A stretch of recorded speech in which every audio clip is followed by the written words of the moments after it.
প্রিয় ভিউয়ার্স, আসসালামু আলাইকুম ওয়া রাহমাতুল্লাহি ওয়া বারাকাতুহু। বন্ধুগণ, আজ আমি আসছি ছোট্ট একটি ভিডিও নিয়ে, কিন্তু গুরুত্বপূর্ণ। সেই কথার মতো চিঠিটি ছোট হলেও রসে ভরা, ভিডিওটি ছোট হলেও অত্যন্ত গুরুত্বপূর্ণ এবং তাৎপর্যপূর্ণ। বন্ধুগণ, লক্ষ্য করুন, আমি বোর্ডে লিখে রেখেছি the same word used as different parts of speech. Same word, the same word use as different parts of speech, অর্থাৎ একই শব্দ সেন্টেন্সে ভিন্ন ভিন্ন পার্টস অফ স্পিচ হিসেবে ব্যবহৃত হয় এবং এই জায়গা থেকে বিভিন্ন কম্পিটিটিভ এক্সামে অসংখ্য প্রশ্ন এসে থাকে। তো আজ আমি কথা বলবো ছোট্ট একটি ওয়ার্ড, অত্যন্ত গুরুত্বপূর্ণ ওয়ার্ড, যেটি আমরা সকলেই জানি, সেটি হচ্ছে বাট। বন্ধু, বাট হচ্ছে এমন একটা ওয়ার্ড যেটা একাধিক পার্টস অফ স্পিচ হিসেবে বাক্যে ব্যবহৃত হতে পারে।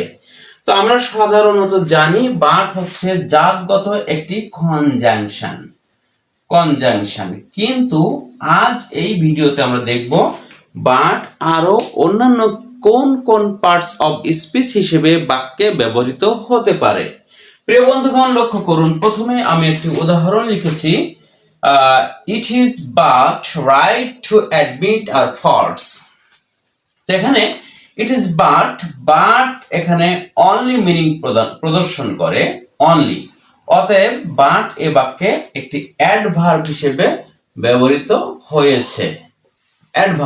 অ্যাডভার্বের কাজ কি? অ্যাডভার্বের কাজ হচ্ছে সেন্টেন্সের নাউন এবং প্রোনাউন বাদে অন্যান্য যত পার্টস অফ স্পিচ থাকবে সকল পার্টস অফ স্পিচকে মডিফাই করা, এমনকি অ্যাডভার্ব পুরো সেন্টেন্সকেও মডিফাই করে থাকে। বন্ধুগণ, next sentence, none but the brave deserve the fair, most common and popular sentence. None but the brave deserve the fair, এখানে বাটটি সরাসরি প্রেপোজিশন হিসেবে ব্যবহৃত হয়েছে। আমরা সকলে বুঝতে পারি। বন্ধুগণ, নেক্সট হচ্ছে he tried hard but did not succeed. But এটি হচ্ছে কনজাংশনের কাজ কি? দুটি সেন্টেন্সকে, দুটি ক্লজকে যুক্ত করা। হি ট্রাইড হার্ড কমপ্লিট একটি সেন্টেন্স বা ক্লজ, ডিড নট সাকসিড বলতে হি ডিড নট সাকসিড, অর্থাৎ এখানে একটা হি আছে। বাট, অর, অ্যান্ড এগুলোর আগে যদি একই সাবজেক্ট হয় বা একই ভার্ব হয়, তাহলে দ্বিতীয়বার এই সাবজেক্ট বা ভার্ব উল্লেখ করার প্রয়োজন পড়ে না। এই জন্য he tried hard but he did not succeed, এখানে বাট কনজাংশন হিসেবে ব্যবহৃত হয়েছে, যেটি আমরা সকলে জানি যে বাট একটি কনজাংশন। নেক্সট এক্সাম্পল হচ্ছে there is no mother but loves a child, most popular and common একটি এক্সাম্পল। এটি আমরা অনেক সময় করে এসেছি, যারা 6, 7, 8, 9, 10 অর্থাৎ হাই স্কুল এবং কলেজ লেভেলে এই সেন্টেন্সটা বিভিন্ন সময় এসেছে, ট্রান্সফরমেশন ভিতরে এসেছে। হ্যাঁ, এটা এই সেন্টেন্সের সাথে আমরা সকলে পরিচিত এবং এই সেন্টেন্স বিভিন্ন সময় পরীক্ষাতে এসে থাকে। There is no mother but loves a child. এখন এই বাটটা কি? এই বাটটা হচ্ছে রিলেটিভ প্রোনাউন। কেন রিলেটিভ প্রোনাউন? আমরা এইটাকে যদি একটু কনভার্সন করে লিখি, there is no mother but loves a child. There is no mother who does not love her child. তো লক্ষ্য করুন, এখানে হুটা রিলেটিভ প্রোনাউন, বাট এখানে রিলেটিভ প্রোনাউন। আশা করি বুঝতে পেরেছেন।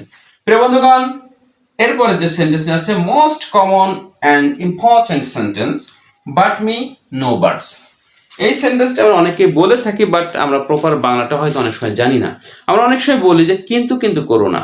সেই কিন্তু করো না, এই সেন্টেন্সটা হচ্ছে বাট মি নো বাটস। এখন লক্ষ্য করুন, বাটস সঙ্গত কারণে দেখুন এর সাথে একটা এস যুক্ত আছে। তো এস, ইয়েস এগুলো যুক্ত হয় কিসের সাথে? নাউনের সাথে। অতএব এখানে বাট হচ্ছে নাউন। তাছাড়া বাট এর আগে আছে নো, যেটি হচ্ছে ডিটারমিনার। পরে যদি একটি ওয়ার্ড থাকে, এই ওয়ার্ডটি শতভাগ সব সময়ের জন্যই নাউন হবে। ডিটারমিনারের পরে একটি ওয়ার্ড থাকলে সে অবশ্যই নাউন হবে যদি একটি মাত্র ওয়ার্ড থাকে। এই বিষয়ে আমি আরো ভিডিও দিব আশা করছি। এবং দেখুন বাট মি নো বার্ডস, অধিকাংশ লেকচার শিট, কোচিং, গাইড সমস্ত বইতে শুধু এই বাটটা নিয়ে আলোচনা থাকে যে বাট হচ্ছে নাউন, বাট এই বাটটা নিয়ে কিন্তু খুব বেশি একটা আলোচনা দেখা যায় না। তো এই বাটটা হচ্ছে ভার্ব এবং এটা একটি ইম্পারেটিভ সেন্টেন্স, এটা একটি imperative sentence. And you know, imperative sentence শুরু হয় সাধারণত ট্র্যাডিশনালি ভার্ব দিয়ে, আরো কয়েকটা ভাবে শুরু হয়, ভার্ব দিয়ে শুরু হয়। তো সেই হিসেবে বাট মি নো বার্ডস কিন্তু করো না, এই বাটটি হচ্ছে ভার্ব, এই বাটটি হচ্ছে নাউন। তাহলে বন্ধুগণ আসুন আমরা বাট কি হিসেবে পেয়েছি, বাট আমরা পেয়েছি নাউন হিসেবে পেয়েছি, বাট আমরা পেয়েছি প্রোনাউন হিসেবে পেয়েছি, বাট আমরা পেয়েছি প্রেপোজিশন হিসেবে, আচ্ছা বাট আমরা পেয়েছি কনজাংশন হিসেবে, বাট আমরা পেয়েছি ভার্ব হিসেবে, বাট আমরা পেয়েছি অ্যাডভার্ব হিসেবে। অর্থাৎ noun, pronoun, preposition, conjunction, verb, adverb 1 2 3 4 5 6। আমরা জানি যে পার্টস অফ স্পিচ হচ্ছে 8 প্রকারের, তার ভিতর 6 প্রকারের একটি কিন্তু অলরেডি ব্যবহার হয়ে গেছে।